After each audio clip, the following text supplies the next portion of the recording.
I'm a historical ethnographer, and so I work in pre-colonial West Central Africa, and we have a distinct methodology for writing about the history before the advent of written sources, and it uses linguistics and ethnography, historical linguistics, oral history and tradition, etc. And one of the nice things about the linguistics is that it's a very democratic source, in that most of what we read about capoeira was written by people outside of the culture and who were antithetical to and trying to suppress the culture. They weren't really interested in understanding it, they were trying to destroy it. So with that caveat, let me just kind of go into, so when we talk about the origins of capoeira, we have to distinguish what facet of capoeira we're talking about. So we could talk about capoeira as a martial art, in which case we're talking about techniques, tactics, and somatic aesthetics. We could talk about capoeira as a musical style, in which, and so we could talk about capoeira as a spiritual, philosophical. So let's start by just being clear that and so I want to just kind of see if I can address those kind of in turn. So in terms of capoeira as a martial art, it's clear that capoeira evolved from a martial art called Ngolo. And Ngolo is a martial art found in what would be today southern Angola and northern Namibia in West Central Africa. The Ngolo was a martial art that developed sometime between the 8th and the 11th century. It evolved in a context in which people in this region had recently adopted cattle as their primary form of sustenance, and that's important because whenever you have cattle, you have a martial culture that develops as a result of that. Because unlike crops of sorghum or yams, you can't steal someone else's crops, but you can very easily steal someone else's cattle. And so it requires, anywhere you go in Africa where there's pastoralism, you will find martial arts. That's just given anywhere in Africa. Probably as a result of that, we had the development of a complex of pugilistic forms of martial arts. So just to give you an idea, so in the wider area around the area that I'm talking about, for example, in the north, in the key Congo-speaking areas, etc., further to the east, these are all places where people fought by wrestling, like grabbing each other and throwing, WWF or whatever. Not quite that dramatic, but it was different. Whereas here, because of the pastoralism here, they developed pugilistic, percussive, striking arts. These included primarily stick fighting, slap boxing, headbutting, and the Ngolo. The Ngolo developed before the 12th century as a ritual complex, as a martial art in which the practitioners would form a circle. Music would be, it would be accompanied by music. Two practitioners go in the middle. They would launch a series of kicks at each other.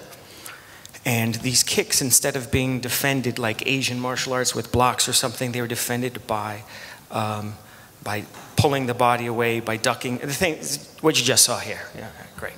So, and this was characteristic of wider military practices in this region, where people here in this region didn't use shields. All their defense was dodging, right?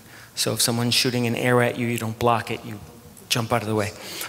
And in terms of the kicks, what made the Ngolo distinct, if we compare it to other martial arts, is the various the kicks from inverted positions. You noticed as our artists were showing you the art, they were upside down a lot, right? And so that comes out of an ancestral paradigm in which inversion called upon the person's defensive power, and it linked them to the ancestors. And I don't want to take too much time, but if the questions and answers, I can expand on any of this. And so among the Kunene people in the heartland of this practice, other people practice it, but at the heartland is the Kunene people. They say the word to do the Ngolo was to sanda Ngolo, and the word sanda is a Proto-Bantu word that means to turn over, like to turn a cartwheel. And so this is central, and so it created a very distinct form of attacks, because you could see the kicks here, most of them were very different from you'd see in a taekwondo competition, etc. Okay.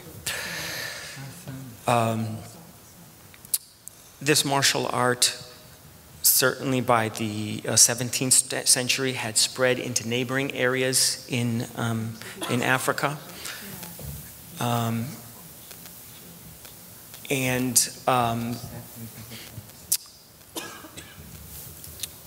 And this art was also tied with a spiritual practice, but I can get into that later. But to become a master of this art, you had to be initiated into a special association of experts. Okay, so general people could play Ngolo, but only people initiated on the spiritual level were considered masters. This area fell under the attack of Portuguese slave traders from the 17th century, but really picked up the slave trade from this area where this art was practiced, really picked up in the second half of the 18th century. And it is exactly in that time period where we find our first descriptions of the jogo de capoeira in Brazil. So it's clear both from the techniques and the tactics that this is the Ngolo that has been transplanted. The epicenter for the jogo de capoeira in Brazil in the time of slavery was Rio de Janeiro. Today in modern times, the focus is generally thought of as Bahia. But in the time of slavery, the epicenter was Rio. And in Rio, 80% of the Africans taken to Rio came from the Angola region. And the largest percentage of these came from the southern Angolan region, which is exactly where the Angola was practiced. So, so the Angola is clearly a direct, the Jogo da Capoeira is clearly a direct continuity of this martial art that came from Angola. Now, in terms of, if we talk about the capoeira as a musical tradition, and I think the master is going to introduce the instruments in a second, so I won't go into detail, but like the instruments you saw here, you saw the berimbau, which is, again, as the way it's played in Brazil, comes from, again, from the southern Angola region. There are musical bows elsewhere in Africa, but the method of playing them is distinct. This drum that you see here did not exist in the practice of capoeira in the time of slavery. It was a later addition and is kind of borrowed from in later times. The original drum was a transverse drum, similar to the ka drumming you would see in the French Caribbean. And then, it's too fat, too close? Okay, sorry. Okay, sorry. Sorry.